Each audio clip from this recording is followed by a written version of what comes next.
नमस्ते प्यारे बच्चों, कैसे हैं आप सब। आशा करती हूँ आप सब स्वस्थ और खुश होंगे और अपना अपना ध्यान रख रहे होंगे। बच्चों, हमारा रीडिंग अभियान चल रहा है और आज की इस वीडियो में हम हिंदी की कार्यपत्रिका संख्या 15 पर डिस्कशन करने वाले हैं, जो कि दिनांक 3 फरवरी 2022 की है। तीसरा सप्ताह हमारा चल रहा है और थीम है खूबी। चलिए शुरू करते हैं। बच्चों, हर इंसान में कोई ना कोई खूबी छुपी होती है, बस हमें उस खूबी को पहचानने की ज़रूरत है। आइए कहानियों का सिलसिला आगे बढ़ाते हुए एक जंगल में चलते हैं और जानते हैं कि वहाँ किसकी खूबियों की बात हो रही है। ठीक है, तो खूबियों को समझने के लिए, खूबियों को पहचानने के लिए इन्होंने एक कहानी में हमें बताया कि हम एक जंगल में चलते हैं और जानते हैं कि वहाँ किसकी खूबी के बारे में क्या बात हो रही है। ठीक है, एक जंगल था। वहाँ सभी जानवर परिवार की तरह मिलजुल कर रहते थे। एक बार जंगल का राजा युद्ध की तैयारी कर रहा था।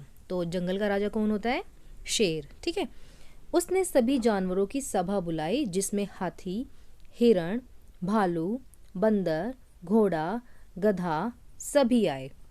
राजा ने सबको उनके काम सौंप दिए। केवल खरगोश और गधे को काम देना बाकी था। अन्य जानवर बोले, महाराज, इन दोनों को अपनी सेना में शामिल मत कीजिए। शेर ने पूछा, क्यों? तो सभी जानवर बोले, महाराज, यह गधा तो इतना मूर्ख है कि यह हमारे किसी काम का नहीं है। युद्ध में हमेशा बुद्धिमान व्यक्ति की जरूरत होती है। तभी भालू बोला, महाराज, यह खरगोश बहुत डरपोक है। तो सभी जानवर मिलकर क्या कह रहे थे कि खरगोश और गधे को तो आप कोई काम दीजिए ही मत, क्योंकि इनको युद्ध में ले जाने की कोई ज़रूरत नहीं है। ठीक है, फिर उसके बाद क्या हुआ? तभी राजा ने कहा, भाइयों, आपने गधे और खरगोश की कमजोरी तो देख ली, लेकिन क्या आपने इनकी खूबियों पर ध्यान दिया है? तो ऐसा होता है आमतौर पर कि हम सामने वाले इंसान की कमजोरियों को तो बहुत जल्दी देख लेते हैं, पर उनकी खूबियों पर हम नज़र नहीं डालते। लेकिन महाराज ने क्या किया? खरगोश और गधे की खूबियों को भी देखा। सभी बोले, खूबियां? इनमें कौन सी खूबियां हैं महाराज?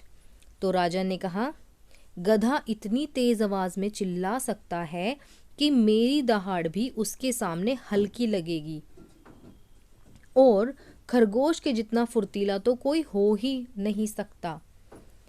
इसलिए मैं गधे को उद्घोषक बना देता हूँ और खरगोश को संदेशवाहक बनाता हूँ। हर किसी के अंदर कोई ना कोई खूबी ज़रूर होती है, बस हमें ज़रूरत होती है उसे ढूंढने की। तो देखिए, जंगल के राजा शेर ने कितनी अच्छी बात कही कि गधा इतनी तेज़ आवाज़ में चिल्ला सकता है कि मेरी दहाड़ भी उसके सामने हल्की लगेगी, और खरगोश जो है इतनी फुर्ती से भाग सकता है कि कोई और नहीं।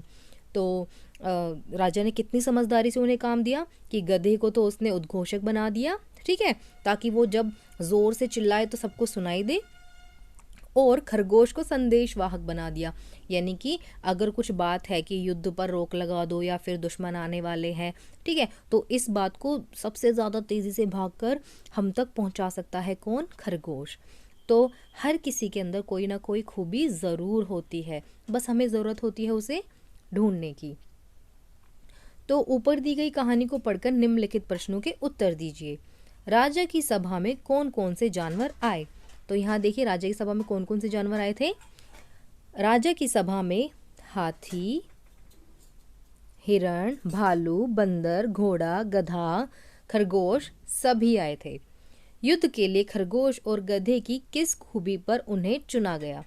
तो युद्ध के लिए खरगोश की सबसे तेज भागने वाली और गधे की सबसे तेज चिल्लाने वाली खूबी को चुना गया था, है ना। अब आगे क्या है? अपने परिवार के सदस्यों की कोई एक खूबी लिखिए। तो अब आपको देखना है कि जैसे आपकी माता हैं, भाई हैं, पिता है, इनकी कौन सी खूबी आपको सबसे ज़्यादा पसंद है, या फिर इनमें कौन सी खूबी है। कई बार क्या होता है बेटा कि एक इंसान में एक से ज़्यादा खूबियाँ भी होती हैं, है ना, कि वो अच्छा गा भी लेते हैं, अच्छा डांस भी कर लेते हैं, उनकी राइटिंग भी अच्छी होती है, वो पढ़ने में भी अच्छे होते हैं, वो अच्छा खाना बनाते हैं, वो दूसरों का ख्याल भी रखते हैं, है ना, वो गुस्सा भी नहीं करते। तो ये सारी खूबियाँ क्या होती हैं? लोगों की खूबियाँ होती हैं, एक से ज़्यादा भी हो सकती हैं। तो आपको अब अपनी मम्मी की कोई एक खूबी बतानी है, अपने भाई की और अपने पिता की। ठीक है, जैसे हो सकता है कि आपकी मम्मी बहुत अच्छा खाना बनाती हो, सबका ख्याल रखती हो।